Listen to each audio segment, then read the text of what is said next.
जय हिंद दोस्तों, रक्षित कन्नड़ के चैनल में आपका स्वागत है। दोस्तों, आज के इस वीडियो में मैं आपके लिए 5 नई जानकारियां लेकर आया हूं। कौन सी 5 जानकारियां मैं आपको देने वाला हूं, इसकी जानकारी मैं आपको सबसे पहले थंबनेल में दे देता हूं। आ गया पेंशन मंत्रालय का नया लेटर। जी हां दोस्तों, पेंशन मंत्रालय की तरफ से एक नया आदेश जारी करा गया है सभी कर्मचारियों के लिए। क्या है पूरा लेटर, आगे समझाऊंगा। फिर एक और मैं आपको जानकारी दूंगा, फिटमेंट फैक्टर 2.28 से 2.86 तैयार। जी हां दोस्तों, एक प्रोजेक्टेड फिटमेंट फैक्टर तैयार करा गया है। एक नई रिपोर्ट आई है फिटमेंट फैक्टर 2.28 से 2.86 की। कितना अनुमानित, कितना प्रोजेक्टेड फिटमेंट फैक्टर भारत सरकार वेतन आयोग आपको दे सकता है। एक छोटी सी रिपोर्ट है जो मैं आपको आगे समझाना चाहूंगा। फिर एक और मैं आपको जानकारी दूंगा, जुलाई पेंशन का क्या एसएमएस एडवांस मैसेज क्या मिलना शुरू हो गया है, इसकी भी जानकारी मैं आपको दूंगा। कुछ पेंशनर्स के मेरे पास कमेंट आ रहे हैं जुलाई की पेंशन के एडवांस मैसेज के बारे में। क्या है पूरी जानकारी, आगे समझाऊंगा। फिर दोस्तों एक और मैं आपको जानकारी दूंगा, पीएमआर आए पेंशनर्स के लिए एक लेटेस्ट अपडेट। ओआरओपी तो नहीं मिलेगी, लेकिन 8 सीपीसी में पेंशन जरूर बढ़ेगी, पीएमआर पेंशनर्स की या फिर जो रिजर्विस्ट पेंशनर्स हैं। इस पर एक छोटी सी अपडेट आगे दूंगा। फिर दोस्तों एक और मैं आपको जानकारी दूंगा, केंद्रीय सैनिक बोर्ड की वेलफेयर स्कीम क्या क्या दी जाती हैं पूर्व सैनिकों को, जवानों को या फिर वीर नारियों को। एक छोटी सी नई इंफॉर्मेशन आई है केंद्रीय सैनिक बोर्ड की तरफ से, क्या क्या स्कीम्स आपको दी जाती है। तो एक छोटी सी इंफॉर्मेशन है जो मैं आपको आगे देना चाहूंगा। तो दोस्तों बस यही 5 जानकारी हैं जो मैं आपको देने वाला हूं, इसलिए वीडियो को आप शुरू से लेकर आखिरी तक देखेगा। ये सारी जानकारियां समझाने से पहले एक छोटी सी अपील मैं आपसे करूंगा, और अपील है चैनल सब्सक्राइब की। अगर आप कंटिन्यू मेरे वीडियो देख रहे हैं, अगर आपने अभी तक चैनल को सब्सक्राइब नहीं किया, ऐसे कितने पेंशनर्स हैं, सिर्फ 30%, और कितनों ने किया है 69%। तो मैं आपसे अपील कर रहा हूं, सबसे पहले आप वीडियो को पॉज करके चैनल को जरूर सब्सक्राइब कर लीजिए, ताकि आपको सही जानकारियां, नई जानकारियां, नए लेटरों की जानकारियां, 8 सीपीसी की जानकारियां आपको तुरंत मिल सके। तो सबसे पहले आप चैनल को सब्सक्राइब कर लीजिएगा, और लास्ट में वीडियो देखने के बाद वीडियो को शेयर, लाइक और हाइप जरूर कर दीजिएगा। चलते हैं दोस्तों, जानकारियों में आगे बढ़ते हैं। सबसे पहली जानकारी मैं आपको दे रहा हूं, स्पर्श के पेंशनर्स पूछ रहे हैं जुलाई की पेंशन के एडवांस मैसेज के बारे में। क्या इस बार भी मिलेगा मैसेज या फिर नहीं मिलेगा जुलाई की पेंशन का एडवांस मैसेज। जैसे जून की पेंशन का एडवांस मैसेज नहीं मिला था। जी हां दोस्तों, जैसा आपको पता है कुछ पेंशनर्स को जून की पेंशन का एडवांस मैसेज नहीं दिया गया था, लेकिन फिर भी जून की पेंशन उन पेंशनर्स को मिल गई थी। अब दोस्तों कुछ पेंशनर्स का सवाल है कि जिस तरीके से जून की पेंशन का एडवांस मैसेज नहीं दिया गया था फोन पर, तो क्या जुलाई की पेंशन का भी एडवांस मैसेज नहीं मिलेगा। अब दोस्तों पेंशनर्स का एक कमेंट है, पेंशनर्स यहां पे पूछ रहे हैं, विल द स्पर्श SMS come this time on will it be like last month when it didn't. क्या जुलाई की पेंशन का एडवांस मैसेज नहीं मिलेगा। अब दोस्तों जिस तरीके से आपको जून की पेंशन का एडवांस मैसेज नहीं मिला था टेक्निकल गलतियों के कारण, जी हां दोस्तों कुछ टेक्निकल प्रॉब्लम थी जिसके कारण समय पर आपको जून की पेंशन का एडवांस मैसेज नहीं मिला था कुछ पेंशनर्स को। लेकिन दोस्तों अब जो जुलाई की पेंशन का एडवांस मैसेज है, अब जरूरी नहीं है कि उसमें भी कुछ टेक्निकल फॉल्ट हो। जुलाई की पेंशन का एडवांस मैसेज आपको कुछ दिन में मिलने वाला है। जी हां दोस्तों, 20 तारीख के बाद से मिलना शुरू हो जाता है। हो सकता है कल आपको मिल जाए, परसों आपको मिल जाए, 2 दिन बाद मिल जाए, कभी भी आपको जुलाई की पेंशन का एडवांस मैसेज मिल सकता है। तो आपको मैसेज की टेंशन नहीं लेनी कि आपके पास मैसेज नहीं आ रहा। मैसेज आपको मिले या ना मिले, पेंशन आपको मिल जाएगी जुलाई की 31 जुलाई को, फ्राइडे वाले दिन। जी हां दोस्तों, फ्राइडे को स्पर्श की तरफ से आपको पेंशन दी जाएगी जुलाई की, वो भी DADR 60% के साथ, चाहे फैमिली पेंशनर्स हो चाहे खुद पेंशनर्स हो।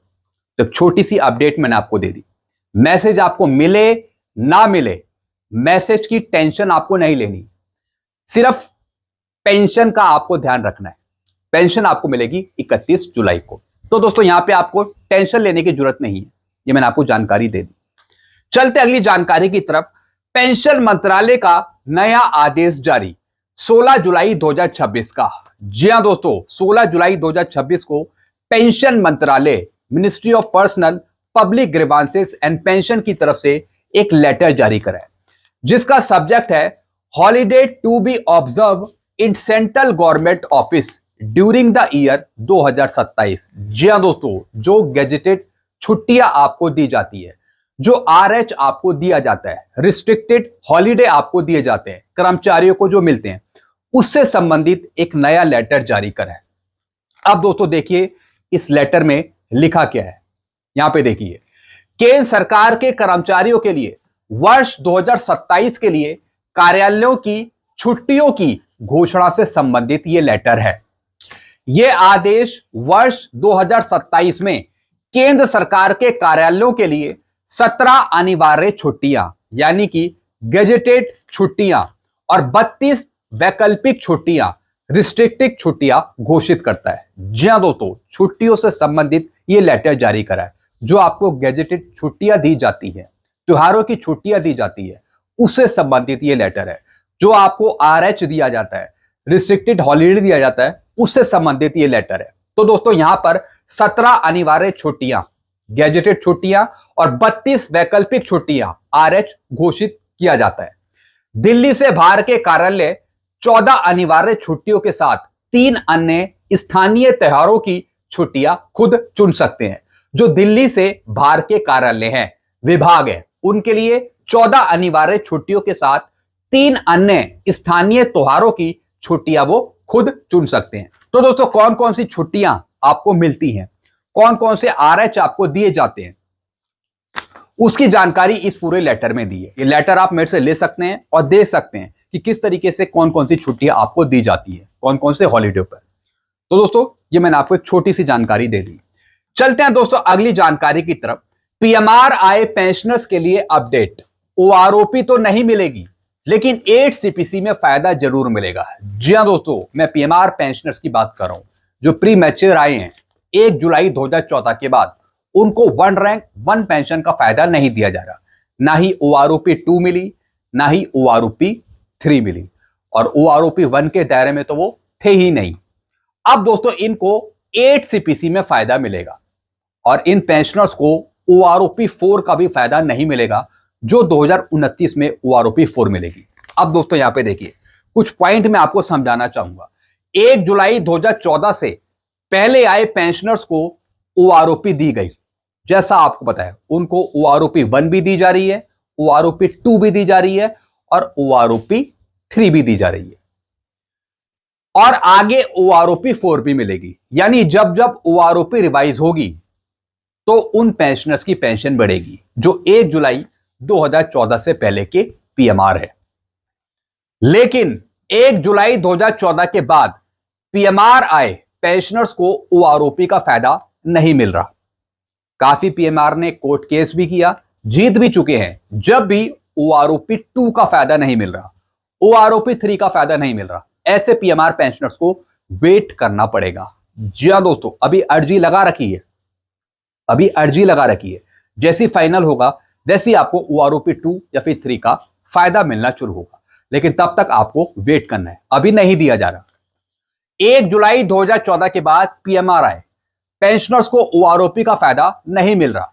कोर्ट केस जीत जाने के बाद भी ओआरओपी का फायदा भी नहीं मिलेगा, जैसे ओआरओपी 2 या फिर ओआरओपी 3 का फायदा नहीं दिया गया। जी हां दोस्तों, जब तक दोस्तों सरकार आपको ओआरओपी 2 या फिर ओआरओपी 3 का फायदा नहीं देगी, तो इसी तरीके से आपको ओआरओपी 4 का भी फायदा नहीं मिलेगा। जी हां दोस्तों, सबसे पहले ये केस सारे क्लियर होंगे सरकार की तरफ से। सरकार को आदेश जारी करना होगा, नोटिफिकेशन चेंज करना होगा पीएमआर के संबंध में, तब आपको ओआरओपी का फायदा मिल पाएगा। मैं उन पीएमआर की बात कर रहा हूं जो 1 जुलाई 2014 के बाद पेंशन आए हैं, जिनको ओआरओपी का फायदा नहीं मिल रहा। अब दोस्तों इनको ओआरओपी 4 का भी फायदा नहीं मिलेगा, लेकिन 8 सीपीसी में पेंशन बढ़ जाएगी। 100% पीएमआर पेंशनर्स की। जी हाँ दोस्तों, भले ही आपको ओआरओपी का फायदा नहीं मिल रहा हो, लेकिन 8 सीपीसी में आपकी 100% पेंशन बढ़ जाएगी। जी हाँ दोस्तों, और साथ ही साथ जो रिजर्विस्ट पेंशनर्स हैं, जिनको ओआरओपी का फायदा नहीं मिल रहा, तो उनकी भी 8 सीपीसी में पेंशन बढ़ जाएगी। यानी जो पीएमआर पेंशनर्स हैं उनको फायदा होगा 8 सीपीसी में, साथ ही साथ जो रिजर्विस्ट पेंशनर्स हैं उनको भी फायदा होगा 8 सीपीसी। बाकी देखेंगे कि जो 1 जुलाई 2014 के बाद पीएमआर आए हैं उनका फैसला कब तक होगा सरकार के द्वारा, कब तक उनको ओआरओपी 2 ओआरओपी 3 का फायदा दिया जाता है, वो आगे आने वाला समय ही बताएगा।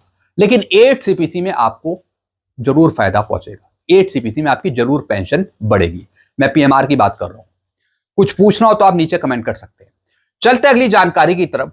केंद्रीय सैनिक बोर्ड की वेलफेयर स्कीम क्या क्या है, समझिए सभी पूर्व सैनिक और वीर नारियां। जी हां दोस्तों, केंद्रीय सैनिक बोर्ड की तरफ से आपको कौन कौन से फायदे दिए जाते हैं। केंद्रीय सैनिक बोर्ड वेलफेयर स्कीम, सबसे पहले फाइनेंशियल असिस्टेंस इन पेनोरी। जी हां दोस्तों, पेनोरी ग्रांट आपको दिया जाता है। कितना? 8,000 रुपए पर मंथ। फिर होम लोन इंटरेस्ट सब्सिडी कितना दिया जाता है? मैक्सिमम 1 लाख तक, और वो भी एक टाइम में। फिर mobility equipment for disabled ESM. जी हां दोस्तों, जो ईएसएम पूर्व सैनिक चलने फिरने में असमर्थ हैं, जो सही से चल नहीं सकते, तो दोस्तों उनके उपकरण की खरीद के लिए कितना पैसा यहां पे दिया जाता है? मोबिलिटी इक्विपमेंट कितना मिलता है?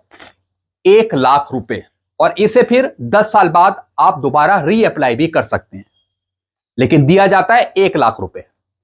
फिर ट्रीटमेंट ऑफ सीरियस डिजीज। जी हां दोस्तों, अगर कोई सीरियस डिजीज है, कोई बीमारी है, तो दोस्तों उसके ट्रीटमेंट के लिए मैक्सिमम दिया जाता है 1.50 लाख, और ये भी एक टाइम।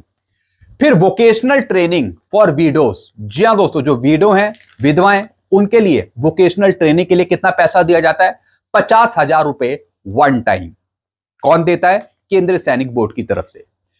फिर दोस्तों education assistance for children and widows, जो बच्चे हैं, जो विधवा हैं, विडो हैं, तो एजुकेशन के लिए एजुकेशन असिस्टेंस कितना मिलता है? 2,000 रुपए पर मंथ। फिर सपोर्ट फॉर 100% डिसेबल चिल्ड्रन। जी हां दोस्तों, जो 100% डिसेबल चाइल्ड हैं पूर्व सैनिकों के, जवानों के, तो दोस्तों उनको भी फिर दिया जाता है 3,000 रुपए पर मंथ। फिर marriage assistant for ESM daughters. जी हां दोस्तों, जो पूर्व सैनिक हो गई, जवान हो गई, उनकी जो बेटी है, बेटियों की शादी के लिए पैसा दिया जाता है 1 लाख वन टाइम, एक बार में। फिर मेडिकल ट्रीटमेंट असिस्टेंस, कितना पैसा मिलता है मेडिकल ट्रीटमेंट के लिए? 50,000 रुपए मैक्सिमम। साथ ही साथ दोस्तों सपोर्ट फॉर ऑर्फन चिल्ड्रन। जी हां दोस्तों, जो अनाथ बच्चे हैं उनको भी दोस्तों ये पैसा दिया जाता है। कितना दिया जाता है? 3,000 रुपए पर मंथ।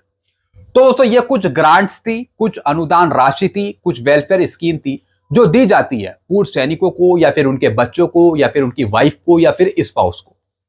तो दोस्तों ये कुछ जानकारी आई थी नई, जिसकी जानकारी मैंने आपको यहां पे दी है। इससे जुड़ी कुछ चीजें आपको पूछनी हो तो आप नीचे भी कमेंट कर सकते हैं। चलते हैं दोस्तों लास्ट इंफॉर्मेशन की तरफ। अब दोस्तों मैं बात करूंगा प्रोजेक्टेड फिटनेस फैक्टर के बारे में। अब दोस्तों ये प्रोजेक्टेड फिटनेस फैक्टर क्या है? पेंशनर्स और कर्मचारियों को 2.28 से 2.86 के बीच फिटनेस फैक्टर मिला तो दिक्कत नहीं। जी हां दोस्तों, अगर सरकार या फिर वेतन आयोग फिटनेस फैक्टर 2.28 से 2.86 के बीच में भी देती है, तब भी आपकी अच्छी खासी पेंशन बढ़ जाएगी। लेकिन डिमांड करी जा रही है कि 3.00 से ज्यादा का फिटनेस फैक्टर दिया जाए, जो मुश्किल है। जी हां दोस्तों, ये मिलना मुश्किल है, लेकिन अगर उसके बदले आपको 2.28 से 2.86 के बीच में भी फिटनेस फैक्टर मिल जाता है, तब भी दोस्तों आपकी अच्छी खासी बढ़ोतरी हो जाएगी 8वें वेतन आयोग में। अब दोस्तों इसी पर एक रिपोर्ट है जो मैं आपको समझाऊंगा। Central government employ news 8 central pay commission what it could mean for you. जी हां दोस्तों, फिटनेस फैक्टर का क्या मतलब है आपके लिए, क्या हो सकता है प्रोजेक्टेड फिटनेस फैक्टर। अब दोस्तों यहां पे देखिए, प्रोजेक्टेड फिटनेस फैक्टर 2.28 से 2.86 के बीच में रह सकता है। इनकी रिपोर्ट के अनुसार employ union have demanded up to 3.83। जो यूनियंस हैं, जो तमाम संगठन हैं, वो डिमांड कर रहे हैं कि 3.83 तक का फिटनेस फैक्टर दिया जाए। Minimum basic pay could rise from 18,000 to an estimated 41,000 to 51,000 per month pending final approval. दोस्तों अगर आपको फिटनेस फैक्टर 2.28 या फिर 2.86 के बीच में दिया जाता है, तब भी दोस्तों आपकी पे पेंशन बढ़ जाएगी अच्छे तरीके से, यानी 18,000 से बढ़कर हो जाएगी 41,000 पर मंथ या फिर 51,000 पर मंथ मिनिमम पेंशन। और साथ ही साथ 18,000 की आधी जो बेसिक पेंशन है, जो 9,000 है 7 CPC की, वो भी बढ़कर हो जाएगी 20,000 से 25,700 के बीच में। अगर फिटनेस फैक्टर इसी के आसपास रहता है, यह भी कोई छोटा मोटा फिटनेस फैक्टर नहीं है, एक स्टेबल फिटनेस फैक्टर है, जो अगर दिया जाता है तो इससे सरकारी खजाने पर भी दबाव ज्यादा नहीं आएगा। फिर दोस्तों हु बेनिफिट, किसको फायदा मिलेगा? Nearly 50 lakh central government employ, 50 lakh जो केंद्र सरकार के कर्मचारी हैं, इंक्लूडिंग डिफेंस पर्सनल जो जवान हैं, सर्विंग जवान हैं, उनको, and 69 lakh pensioners are covered, जो 69 लाख पेंशनर्स हैं, सब मिला के उनको फायदा मिलेगा। इफेक्टिव डेट एंड टाइमलाइन, अब डेट कौन सी है, टाइमलाइन क्या है? Recommendation are due within 18 month of constitution. Benefit are propose to be effective from 1 January 2026। फायदा मिलना है 1 जनवरी 2026 से, और 18 महीने के अंदर वेतन आयोग को अपनी रिपोर्ट सौंपनी है सरकार को। Likely with arrear if delay, अगर 8 CPC देरी से मिलता है तो उसका एरियर आपको दिया जाएगा 1/1/2026 से। फिर क्या लिखा है? डीए मर्जर के बारे में बताया है। DNS allowance projected near 70% bye early 2026, यानी कि प्रोजेक्टेड, अगर हम डीए की बात करें तो 70% के आसपास संभावित है कि हो। Expected to be merge into the new basic pension under the revision, और आगे चलकर जो आपका 60% डीएडीआर है जनवरी 2026 से, वो डीएडीआर लिया जाएगा फिटनेस फैक्टर निकालने के लिए, यानी उसे मर्ज किया जाएगा 60% डीएडीआर को फिटनेस फैक्टर निकालने के लिए। फिर क्या लिखा है? एनपीएस और UPS impact, government contribution under the national pension system and unified pension scheme are set to rise in line with higher basic pay. साथ ही साथ एनपीएस और यूपीएस के जो कर्मचारी हैं उन पर भी इंपैक्ट पड़ेगा, उनकी बेसिक भी बढ़ेगी आगे चलकर।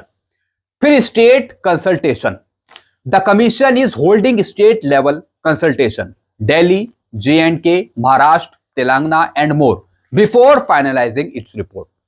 पे कमीशन अपनी फाइनल रिपोर्ट बनाने से पहले सभी स्टेक होल्डर के साथ बातचीत करेगा, जितने भी राज्य हैं, वहां के जो कर्मचारी हैं, पेंशनर्स हैं, उनके साथ बातचीत करेगा, फिर अपनी फाइनल रिपोर्ट बनाएगा। फिर क्या लिखा है? Economic ripple effect, estimated cost of 2 से 2.5 lakh crore to the exchequer could push core inflation up, strain state finance and influence future RBI rate decision. जी हाँ दोस्तों, कितना इंपैक्ट पड़ेगा 8 CPC का, कितना एस्टिमेट एक्सपेंडिचर होगा 8 CPC का? लगभग 2 से 2.5 लाख के बीच में, इससे ऊपर भी जा सकता है 8 CPC का एक्सपेंडिचर। अब दोस्तों इस पर किस तरीके से काम होगा, ये सब सिफारिशें देगा वेतन आयोग, सब कुछ बना के देगा।